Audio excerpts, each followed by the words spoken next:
오늘 이 읽은 본문을 통해서 옥가에 손을 대니 헬루증이 즉시 그쳤더라 하는 그 구절을 제목으로 삼았습니다. 다시 말해서 12해를 헬루증으로 앓고 있던 이 여인의 병이 즉시 고쳐지고, 그 다음에 또 거기다가 영혼 구원까지, 그의 인생 모든 전반이 구원받는 그런 장면인데, 그 믿음이 뭐냐, 그 믿음의 근거가 뭐냐 하는 그런 내용입니다. 제일 첫 번째로 봐야 될 게 뭐냐면, 성경이 말하는 병의 원인이 뭐냐. 성경이 말하는 병의 원인은 죄입니다, 죄. 그죠? 그러니까 이 여인이 가지고 있는 상식이에요, 상식. 이 여인이 가지고 있는, 상식. 그때 그 유대인들이 가지고 있는 상식이에요. 병의 원인은 죄다. 그래서, 많은 질병을 앓고 있거나 뭐 이렇게 하는 사람들을 보고 그 유대인들의 상식은 저주받은 자다. 그런 식으로 표현을 한단 말이에요. 그래서 그럼 이 여인도 그런 상식을 가지고 있는 거예요, 지금. 그 속에서 그런 상식으로. 그래서 나는 죄가 많은 사람이었어. 내 죄에 대한 내가 보응을 받았다. 그래서 나는 저주받은 자다. 죄 때문에 저주받아서 이렇게 헬루증으로 헬루증이 걸렸는데, 이걸 12년 동안이나 나지를 않고 인간적인 방법으로 의사들에게 나가서 고쳐보려고 애를 많이 썼지만은 결국 의사들도 못 고치더라. 못 고친다. 결국 뭐냐 말이야. 그래서 이제 죄라는 것은 원죄. 첫째는 뭐니 해도 죄는 그 세 가지가 있죠. 원죄. 뭐니 원죄. 창세기 3장에 인간이 하나님을 아담과 하와가 하나님 안에 있지 않고 하나님을 의지하려고 하지 않고 스스로 자기가 스스로 독립해가지고 독립적인 개체가 되겠다고 독립을 선포하는 것이 창세기 3장 그 선악과 사건이에요. 그러니까 하나님을 떠나려고 마음먹고 자기가 하나님에게서 독립해가지고 독립적인 개체가 되겠다고 먹은 후에 사단의 그런 유혹을 받고 그런 마음의 결단을 내려가지고 선악과를 따먹는 거거든요. 그래서 그게 바로 원죄예요, 원죄. 그래서 그러면은 그 원죄 안에서, 그래서 사람들이 신분이 이미 마귀에게, 사단에게, 신분은 마귀의 자녀가 되어버리고 그 삶은 사단의 종살이를 그때부터 하게 되어질 거예요. 그러니까 이제 마귀가 끄는 대로, 마귀가 유혹하는 대로 그때부터서는 이제 여러 가지 죄를 범하는 거죠. 그래서 그 죄를 범한 그 죄인과 또 다른 죄인, 남자 죄인과 여자 죄인이 만나가지고 자녀를 낳은 거예요. 그리고 그 자녀를 낳아서 그 자녀가 또 다른 죄인의 자녀와 만나가지고 가정을 이루어 나가는 거죠. 그게 대물로 이렇게 내려오다 보니까, 그걸 보고 조상의 죄, 혹은 가문의 죄, 이렇게 말하는 거예요. 그러니까 그 가문에 임한 여러 가지 죄. 그래서 출애굽기 20장, 우상 숭배하는 자들에게는 하나님이 자손 3, 4대까지 저주하리라 했거든요. 그래서 실제로 보면은 우리나라에서도 이 우상 숭배를 가장 많이 하는 집, 제사 많이 지내는 집이래요. 종갓집이라든지 아니면은 또 무당들이 있는 그런 집이라든지 이런 집들은 여자들이 이렇게 막 시집가기를 꺼려했잖아요. 단지 육체적으로 힘만 드는 것이 아니라 정신적으로도 너무 힘들고 영적으로도 힘들기 때문에 그런 것이 은연중에 이미 보편화되고 상식화되어 있기 때문에 그런 집에는 시집을 잘 안 가려고 한다. 혼사도 잘 안 털려고 그래요. 실제로 그래서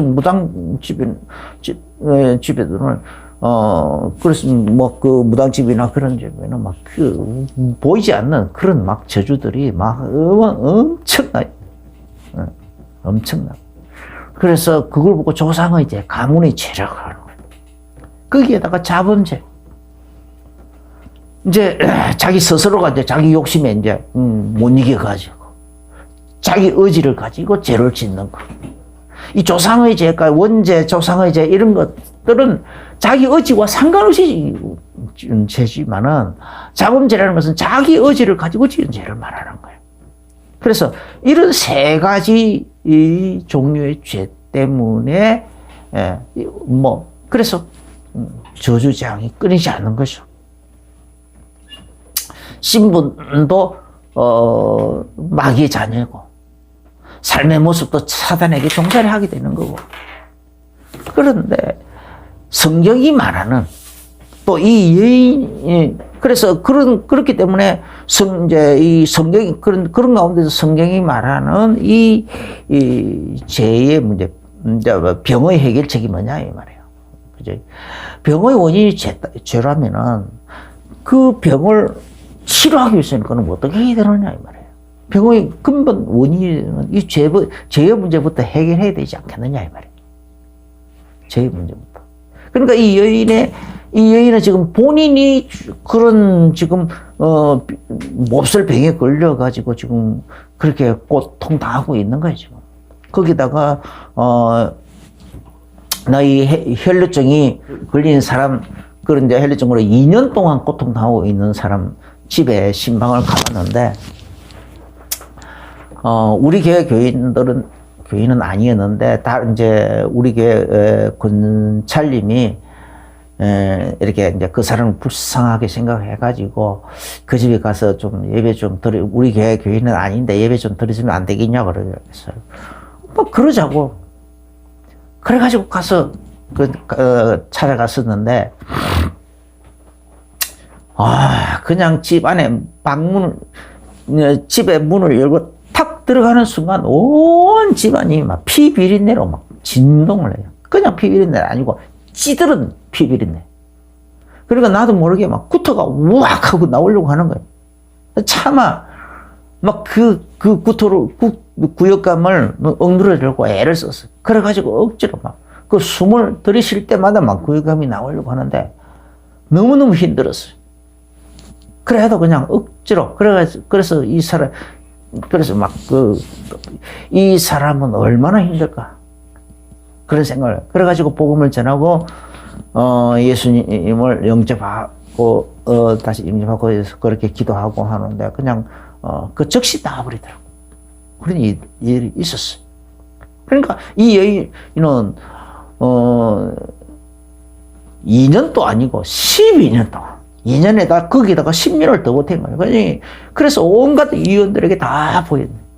내가 만난 그 사람도 서울대학병원 2년 동안을 다녔는데 재산 다 까먹고. 그래도 안 나왔어. 그래서 저 학구방 동네로 흘러 들어와가지고, 이제 포기하고 그렇게 있었던 사람이래요. 그런데, 그러니까 이 여인도 마찬가지로 최고 고민이에요. 얼마나 큰 고민이었겠어요. 최고 고민이 어떻게 내가 병만 고쳐지는 거죠. 그 상식으로 죄의 문제 해결이니까 죄의 문제가 먼저 해결돼야 되니까. 그래서 병도 고치고 죄의 문제도 해결하고 어떻게 해야 되는가. 이 여인의 최고 고민이라. 그래서 그러면은 성경이 말하는 죄를 해결하는 죄의 해결책이 뭐냐? 그게 바로 대제사장이 대속죄일에 전체 이스라엘을 모아놓고 대속죄일 제사를 다 드리고 마지막 날 그리고 이제 양 2마리를 해냈죠. 한 마리는 성전에 들어가기 전에 잡아가지고 번제단에서 잡아서 그 피를 다 뿌리고 하는 그거. 그런 양. 그 다음에 이제 그 성전 안에 들어갔다 50일째 되는 날 나와가지고, 두 마리, 나머지 한 마리에게 전 백성들이 자기들의 죄를 다 고하게 해놨고, 그리고는 그 백성들의 모든 죄를 이 대제사장이 이 양 한 마리에게 머리에 안수해서 다 뒤집어쓰는 거예요. 그래서 모든 백성들이 자기들의 막 죄를 고하는 그 죄를 이 어린 이 양이 대신 다 짊어지고, 그리고 오지 못할 걸 영원한 저주를 먹고 사는 짐승이라는 전설상에 아사셀 그 짐승이로 보내버려. 그래서 쫓아보내는 거죠. 끌고 가서 쫓아보내는. 그래서 그러니까 이 예수님을 보고 보라 세상 죄를 지고 가는 하나님의 어린 양이로다. 그래서 대제사장의 이 대속죄일 모든 백들의 죄를 짊어지고 가는 이 아사셀을 이 어린 양을 얘기하는 거죠. 예수님을 그 빗대서 하는 거죠. 그 다음에 이제 또 죄를 사는 거는 보면 제사장이 이제 평상시에 우리가 죄를 살리면은 제사장에게 나가서 대제사장이 아니라도 제사장에게 나가서 자기의 죄를 다 고하고, 그리고 그 속죄 제물을 가지고 와서, 그러니까 뭐 부자들은 뭐 송아지를 하고, 1년 되고 흠 없는 수송아지를 하고, 또 보통 사람들은 보통 이제 중산층은 양을 하고, 아주 가난한 사람들은 비둘기를 하고, 그래가지고 이 자기 죄를 제사함을 위해서 제사장이 그 속죄 제물을 가지고 와서 그걸 가지고 속죄 제사를 드리는 거예요. 그리고는 이제 속죄 제사가 다 끝나고 나면 제사장은 이제 죄사함을 네가 고민하고 있는 그 죄 문제가 해결됐다 하고 선포해주고 그래 나가는 거죠. 그리고 이제 대속죄에 이르 대제사장이 그 백성들의 모든 죄를 다 고한 그 어린 양이들 아사셀로 보내고 난 다음에는 너희들의 죄를 여호와께서 다 사하셨다고 선포하는 거죠. 크게 선포하는 거죠. 그러면은 백성들은 그걸 그냥 그 선포하는 그 선포를 그대로 믿으면은 실제로 죄가 없어지고 죄의 저주로부터 해방되는 거죠. 그러니까 이 두 가지. 그러니까 제사장. 그 다음에 이제 두 번째 이제 그 병의 해결책이 뭐냐. 질병의 해결책이. 첫째는 제사함인데 두 번째는 대속물 사상이에요. 대속물 사상. 그래서 이제 성경이 아주 중요한 주제가 이 대속물이에요. 대속물. 욥기서를 많은 사람들이 자꾸 뭐 정의가 어쩌고 저쩌고 막 이런 식으로 얘기하는데, 고난을 얘기하고 그렇게 하는데, 욥기서의 진짜 주제는 그게 아니에요. 대속물 사상이에요. 대속물 사상. 그래서 욥기서 33장까지는 이제 처음에는 욥이 뭐 어떤 식으로 해서 어떻게 해서 이제 고난을 받았는지 이제 그런 얘기하고, 그 다음에는 이제 32장까지는 욥의 친구들이 와가지고 네가 죄가 있었기 때문에 네가 너에게 이런 고난을 임한 게 아니냐 막 그렇게 이제 막 하는데, 하나님께서 그 욥의 세 친구들이 하는 그 모든, 그래서 욥은 아니야 나 죄 없어 하고 막 그렇게 막 서로 막 경론을 벌이는 거예요. 토론을 하고 행위를 벌이고 그렇게 하는데, 하나님께서 그 욥의 세 친구들은 틀렸다. 헛소리라는 거야. 니들이 말한 그 욥을 정죄해서 하는 그 말이 다 헛소리다. 그래서 욥이 너희들을 위해서 하목 제물을 드리고 그렇게 하면 내가 너희들의 죄를 사하겠다. 그 정도로 하나님께서 직접 욥의 그 세 친구들의 말을 헛소리라고 말씀하셨어요. 그 다음에 이제 젊은 사람, 엘리우라는 사람. 이 엘리우라는 사람, 욥기 33장부터 이제 나오는데, 이 엘리우라는 사람이 이제 듣다 뭐 해가지고 나왔었어. 지금 그게 아니지 않느냐. 대속물이 성경의 모든 사상이 지금 대속물 아니냐. 하나님의 언약이 지금 대속물 얘기하는 건데 뭔 소리 하는 거냐 하면서 대속물 얘기를 하는 거예요 지금 이 엘리우라는 사람이. 그래가지고 욥기 33장 24절에 보면 1천 천사 중 하나라도 나서가지고 하나도 나서가지고, 나서면, 그러니까 완전히 병들어서 다 죽어가던 사람, 죽기 직전에 있는 사람일지라도 일천천사 중 하나라도 나서면은 하나님이 대속물을 얻었다 하면서 그 사람을 완전히 치유할 거라는 거예요. 완전히 치유해서 완전히 회복시키고 그의 25절에 보면 그의 의까지 회복시키겠다는 거예요. 의를 회복시킨다는 말은 뭔가 병만 고쳐주는 것이 아니라 그의 죄까지 사해준다는 거죠. 죄에서도 구원해준단 말이에요. 그런 얘기죠. 그래서 33, 또 28절에서는, 그렇게 되면 이제 그 사람은 이제 어린아이처럼 이제 뼈가 살이 연하여지고 완전히 고쳐지고 완전히 기력을 회복하고 난 다음에는 뭐라고 하냐. 내 영혼까지 구원 얻었다. 그렇게, 그러면서 하나님을 찬양하고 찬미할 거다. 그래서 36장 18절에 보면은 이게 바로 이 지금 엘리야가 말하는 것은 이런 대속물 사상이고 성경이 말하는 대속물 사상을 그대로 이어서 말하는 거거든요. 하나님의 모든 언약의 중심은 이 대속물 사상이에요. 대속물. 그래서 여기서 36장 18절에 너는 분격함을 인하여 징책을 대적하지 말라. 대속함을 얻을 일이 큰즉 스스로 그릇되게 말지니라. 다시 말하면은 이 성경의 진짜 중요 사상, 중요 주제는 이 대속물이다. 하나님의 언약의 주제도 대속물이다. 대속이다. 그럼 누가 대속하느냐? 일천천사 중 하나도 나서면은 그 정도인데 하나님의 아들이 직접 육신을 입고 이 땅에 오셔가지고 너를 우리의 모든 죄를 대속하실 것이다. 영원히 대속하실 거다. 할렐루야. 그 언약을 얘기하는 거예요. 그 하나님이 친히 자기 아들을 통해서 대속할 이 일이 얼마나 크고 엄청나고 어마어마한 건지 아느냐 말이야. 그런데 자꾸 네가 죄가 없다 하면은 하나님이 너를 위하여 대속할 일이 없잖아. 대속할 필요도 없어진다고 말하는 거잖아 지금.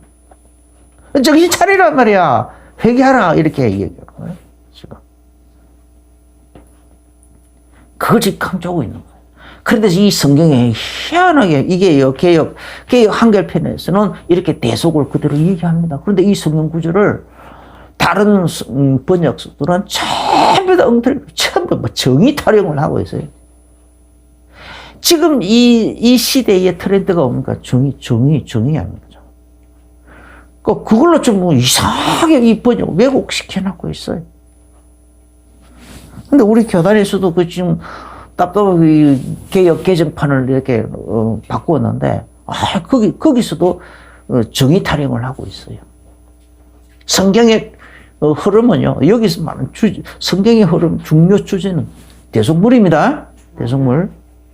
대속물 사상이에요. 대속물 사상. 예수 그리스도의 대속물. 바로 예수님께서, 그러면 예수님 누구냐? 이런 우리의 죄를 대신 짊어지고 우리의 모든 문제를 해결하는 우리의 인생 근본 문제를 다 해결하는 그런 분으로 이 땅에 오시는 거죠. 우리 인생 모든 문제를 해결하는 해결자로 이 땅에 오시는 겁니다. 그래서 그분을 보고 메시아라고 그러고 그리스도로 하는 거 아니냐 말이에요. 그래서 그리스도라는 말은 참 선지자, 참 왕, 참 대제사장 이런 뜻인데, 참 선지자란 말은 하나님을 떠난 우리들, 하나님에 대해서 잘 모르지 않느냐. 하나님을 경외할 마음에서부터 하나님을 경외할 마음도 없고, 그래서 그런 마음에서부터 하나님을 멀리 떠나 있던 우리들. 창세기 3장에 아담과 하와가 하나님을 떠나려고 마음먹고 선악과를 다 먹던 그 죄가 그대로 면면히 이어져 와서 지금도 그 죄 안에서 떠나지 못하고 있는 이 인생들, 회개하지 못하고 있는 이 인생들, 그 인생들로 하여금 다시 하나님께로 돌이키도록 하게 돼요. 그래서 그것을 에스겔서 36장에 굳은 마음을 제하고 부드러운 마음을 주겠고, 거스리는 마음을 제하고 순종하는 마음을 주시겠고, 하나님께서 우리들에게 오셔가지고 하나님이 우리를 시키는데 그 회복시킬 때는 이런 식으로 마음의 근본을 뒤엎어가지고 바꿔놓겠다라는 거예요. 바꿔놓겠다. 그 역할이 누구입니까? 선지자예요, 선지자. 그래서 예수 그리스도의 그 그림자로 오신 호세아 같은 경우도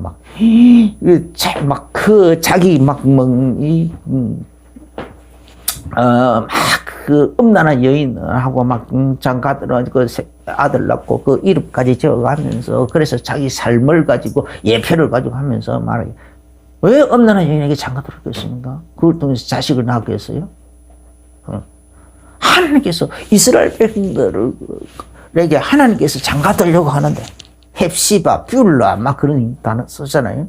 그러니까 그렇게 장가들려고 하는데 지금 너희들은 하나님을 향한 마음을 도대체 정죄를 지켰는데 자꾸 다른 것에 관심을 두고 자꾸 음란한 여인 너희들 자체가 민족 자체가 다 음란한 여인 것 같다. 그래도 하나님께서 너희들에게 장가들려고 한다.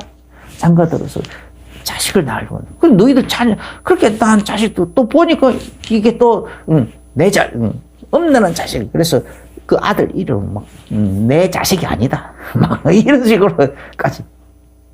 경무라는 그 이름은 아주 양반이에요, 양반. 이름 내 자식이 아니다.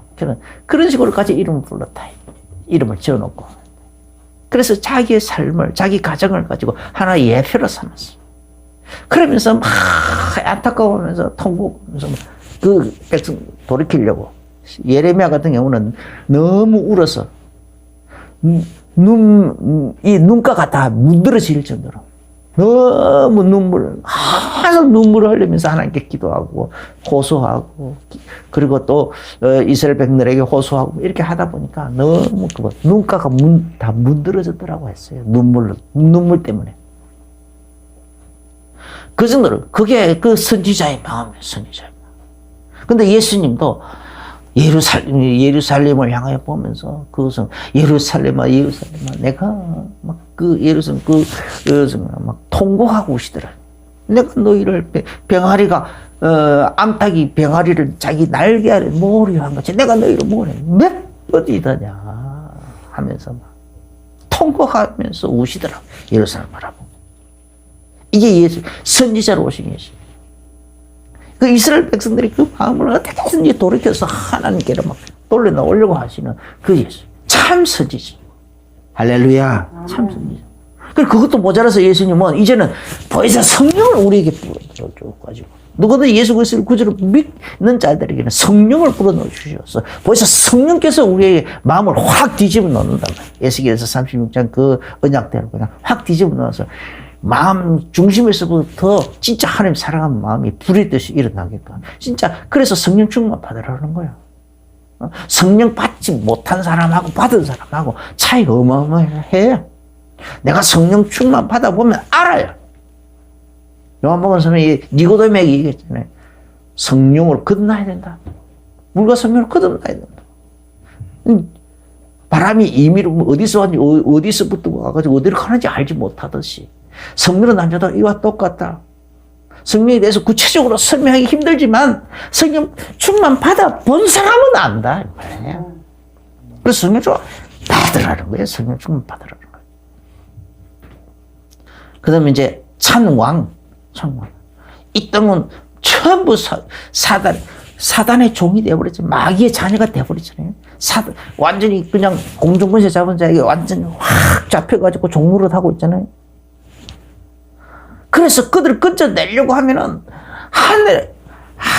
예수님이 참 왕으로 오셔가지고 그 사단의 권세를 박살내버린다. 거기 잡혀있는 자들을 그 권세를 꺾어버리고 거기 잡혀있는 자들을 빼낼 수 있는 겁니다. 할렐루야.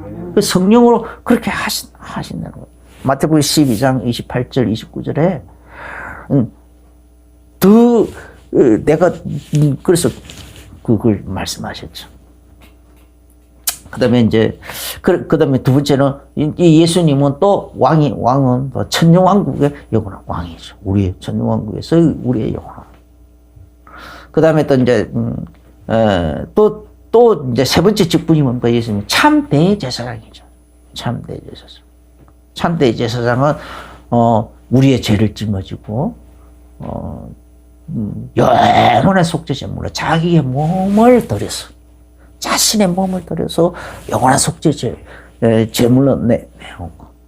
그래서 자기의 피로, 그래서 하나님과 우리 사이를 가로막고 있던 모든 그 담을, 그 벽을 다 허물어버렸다. 그래서 하나님 앞에, 히브리서 10장, 하나님 앞에 새롭고 살아있는 길을 딱 새롭고 살게 생명이고 영원한 속죄제물로 단번에 들으셔서 하나님과 우리 사이에 막힌 담을 다 흘려버리셨다. 할렐루야. 그리고 영원한 참 대제사장으로서 이렇게 우리의 죄를 영원히 오셨다. 누구든지 예수 그리스도를 구주로 믿기만 하면, 믿고 그 이름을 부르기만 하면, 영접하고 그 이름을 부르기만 하면은 그 예수님이 우리의 참 대제사장으로서, 참된 왕으로서, 참된 선지자로서의 그 역할이, 그 능력이 우리에게 그대로 적용이 되고 누려진다라는 거예요. 풍성하게 누리게 되실 예수 이름을 축원합니다. 예수님은 이런 분으로 오셨다. 그 자기 자신을 나는 그리스도다. 메시아로 왔다. 그리스도다. 너희들이 기다리고 있던 그 그리스도로 내가 이렇게 온 거다. 라고 분명히 말씀하셨잖아요. 여기는 여기에 대한 것이 있는 거예요.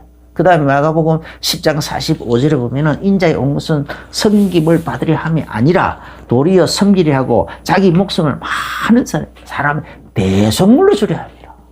예수님 자신은 우리의 대속물로 섬김을 받으려고 이 땅에 오신 것이 아니라 자기 자신의 살을 찢어서 물과 피를 쏟아서 우리의 죄를 대신하여 막 그렇게 막 아낌없이 떼어주는 대속물로 오셨다라는 거예요. 대속물로. 그래서 이사야 53장 4절에서 그런 실로 우리의 질거를 지고 우리의 슬픔을 당하였거늘 우리는 생각하기를 죄가 많아서 하나님의 버림을 당하며 징계를 받아 십자가에 달려있는 그 모습을 버림을 당하고 징계를 받았다. 또 그 모습도 연한 손 같고 보통의 인생보다 더 약하게 보이고 야들야들하게 보이고 금방 너무 훅 불면 날아갈 것 같고 툭 치면 넘어질 것 같은 아주 그런 약한 몸으로 오셨다. 그런 육신을 입고 오셨다. 고운 모양도 없고 풍채도 없고 그런 모습으로 왔다. 그래서 저주받아서 그래서 그런 사람하고 아주 골격이 그냥 탁탁하고 그냥 막 평생을 살아도 막 감기 한번 안 걸릴 정도로 막 그냥 골격이 튼튼하고 영양이 막 아주 충분하고 막 그런 탄탄한 그런 골격 가진 사람하고 예수님 그 야들야들한 그런 모습하고 비교해 보면 얼마나 차이가 나겠습니까? 영나 없이 저주받은 그 탄탄한 골격 가진 사람이 축복받은 사람으로 보이고 아주 툭 치면 훅 불면 날아갈 것 같고 툭 치면 넘어질 것 같은 부러질 것 같은 그 야들야들한 그 약한 몸으로 입은 그 몸뚱아리는 보면은 저주받은 몸뚱아리처럼 보이고 그러잖아요. 그러니까 저주받았다. 인생보다 다른 인생들보다 보통의 인생들보다 더 상해 보이는 거 보고 저주받은 줄로 생각했다. 그런데 그게 아니다라는 거죠. 그가 찔린 거. 거기다가 또 그게 또 모자라서 십자가에 매달리시는 그 채찍도 맞고 그랬잖아요. 그러나 그건 아닙니다. 그는 실로 우리의 질거리고 우리의 슬픔을 당했다. 그가 찔린 것은 우리의 허물 때문이다. 그가 상한 것은 우리의 죄악 때문이다. 그가 징계를 받으면 우리가 평화를 누리고 그가 채찍에 맞으면 우리는 나음을 입었다. 이걸 이 3인칭을 1인칭으로 바꿔야 돼요. 예수님에 대해서는 예수 그리스도께서 찔린 것은 김기아의 허물 때문이고 자기 이름을 넣어서 1인칭으로 바꿔야 된다니까. 그가라는 이런 지시를 그냥 예수님의 이름 바로 직접 넣어가지고 그래서 난 진짜 병든 사람들에게 이걸 그대로 이런 식으로 카운셀링 해주기도 하고 이런 식으로 바꿔서 신앙 고백하고 하고 그럴 때 어떤 사람들은 그냥 신앙 고백하는 도중에 병이 나아버리고 뭐 그러더라고. 고지병이 나고 불치병이 낫고 그런 거 봤어요. 예수 그리스도께서 상하시면 나 김기아의 죄악 때문이다. 예수 그리스도께서 징계를 받음으로 나 김기아가 평안을 누리고 예수 그리스도께서 채찍을 맞음으로 나 김기아가 나음을 입었다. 질병의 고통에서 해방됐다면 나음을 입었다. 예수 또 고린도 8.9절입니다. 예수 그리스도께서 또 가난하게 사신 거, 일생을 머리 뚫고 자자 하나 없이 가난하게 사신 거. 그 가난하게 사신 것은 우리의 가난을 대속하는, 우리를 부유케 하시는 거. 이런 거. 그래서 예수 이렇게 예언한 이 예언 그 내용들을 예수님께서 십자가에 달리신 거거든요. 그래서 죽으시기 직전에 요한복음 19장 30절에 다 이루었다 하고 선포하셨어요. 그 선포하신 것은 종결, 이렇게 대속의 일, 대속의 그 언약을, 그 사건을 내가 종결했다 이 말, 끝냈다 이 말이에요. 그래서 너희들의 모든 문제, 병의 근본 원인 해결하는 거 끝내버렸다 이 말이에요. 모든 문제 다 해결해버렸단 말이에요. 다 대속하는 거 해결해버렸다 이 말이에요. 할렐루야. 이게 바로 누가 그랬냐? 예수님은 또 그리스도이면서도 하나님의 아들이라 그래서 하나님의 아들. 이렇게 우리의 대속을 오신 예수님이 하나님의 아들이시더라. 하나님의 아들. 하나님의 아들 말은 성자 하나님.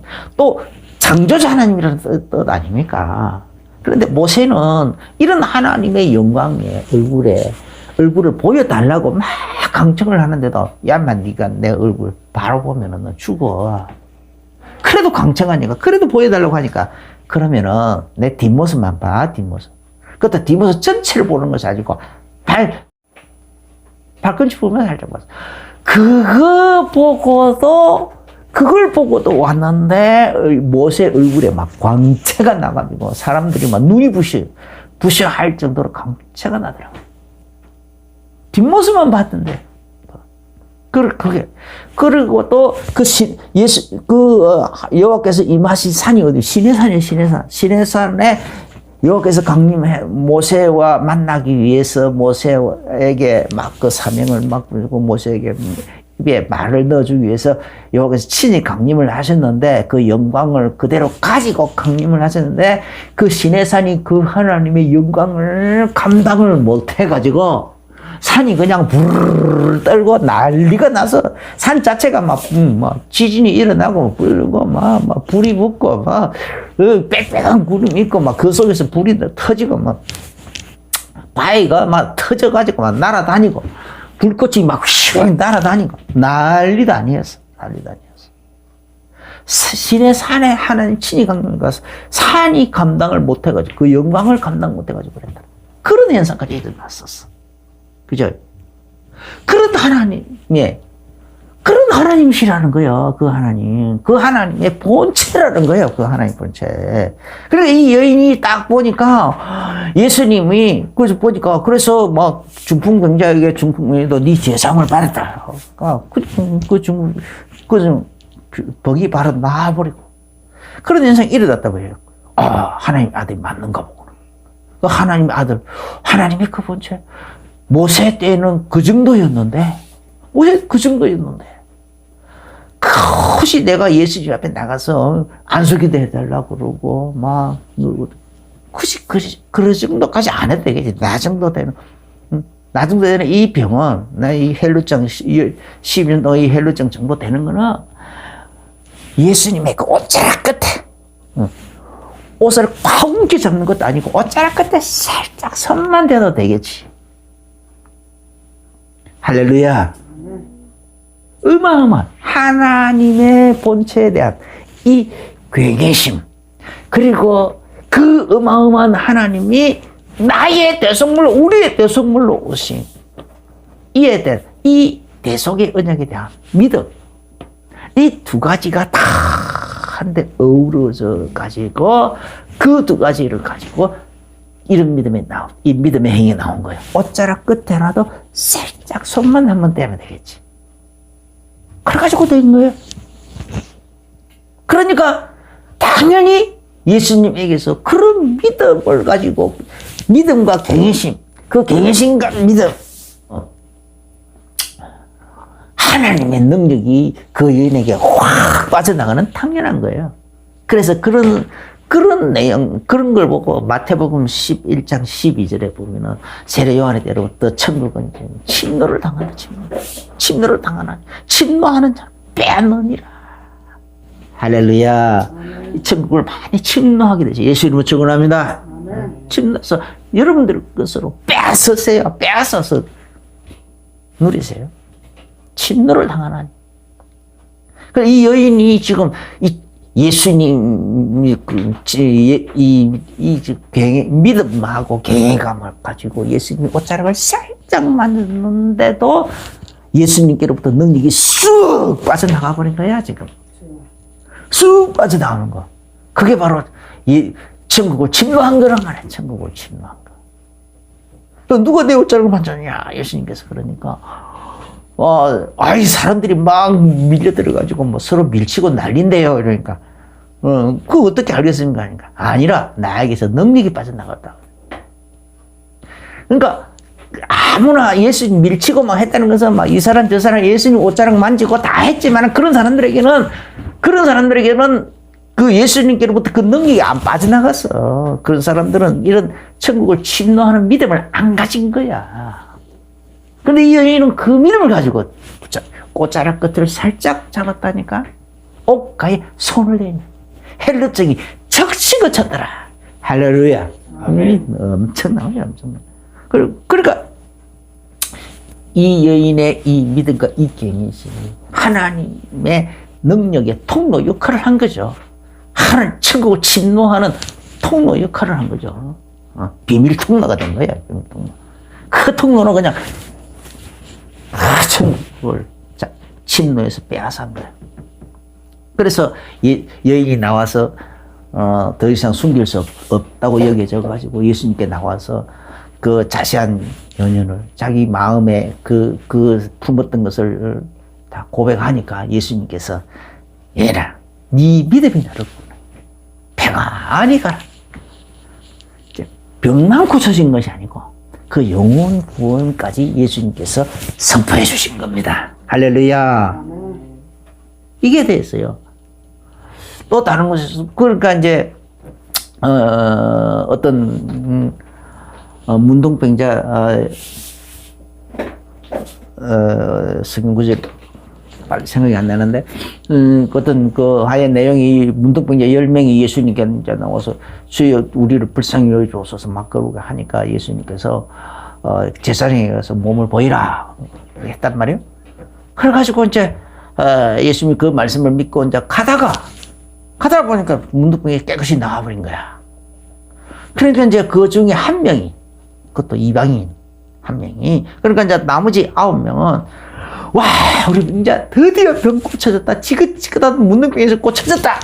해방됐다 하면서 막 좋아가지고 좀 자기들 기분에 깨워서 좋아서 갔는데 이 이방인 한 명은 와, 내가 여기서 참여. 그래가지고 다시 돌아왔어요. 제사장을 밟고는 예수님께로 돌아왔어. 그들은 그 헤롯 성전에 있는 제사장에게로 갔겠지요. 그런데 이 이방인은 헤롯 성전에 있는 제사장에게 간 게 아니고 참 대제사장이 예수님께 다시 돌아왔어. 돌아와서 예수님, 내 병이 이렇게 고쳐졌습니다. 라고 고백하니까 예수님께서 고침을 받은 자가 10명이 아니냐. 나머지 9은 어디 가고 너 혼자 왔냐. 그것도 이방인 혼자 왔냐. 하면서 네 믿음이 너를 구원했다. 라고 해서 그 영혼 구원까지 선포해 주셨어요. 병 고친 것 그 위에 영혼 구원까지 선포했단 말이에요. 나머지 그 9명은 헤롯 성전 대제사장에 가서 말했는데 그 대제사장이 그건 가짜 제사장이잖아. 그 가짜 제사장 가지고 영혼 구원 받습니까? 아니지. 예수님, 참 대제사장이시 예수님께 나온 이 한 병은 영혼, 병만 고쳐진 게 아니라 영혼 구원까지 받더라, 이 말이야. 받았더라, 말이야. 할렐루야. 아, 얼마나 큰 축복이야. 그 다음에 이제, 그러면은 이게요. 오늘날도 성령 충만한 사람하고 성령 충만한 사람이 또 이렇게 만드는 성령 충만한 그 어떤 분위기, 그 분위기 만드는 하고 이렇게 할 때에도 이런 능력들이 가끔씩 나타나더라니까. 나타났어요. 왜 그러냐? 요한복음 14장 12절부터 14절까지 보면 예수님께서 나를 믿는 자는 나와 같은 일도 이보다 더 큰 일도 하리니 이는 내가 아버지께로 갑니다. 이는 아버지, 너희가 내 이름 무엇을 좀 하면 내가 다 시행할 것인데 이건 뭐 때문에?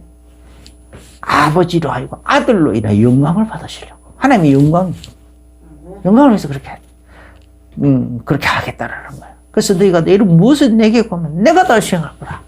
라고 하셨거든요.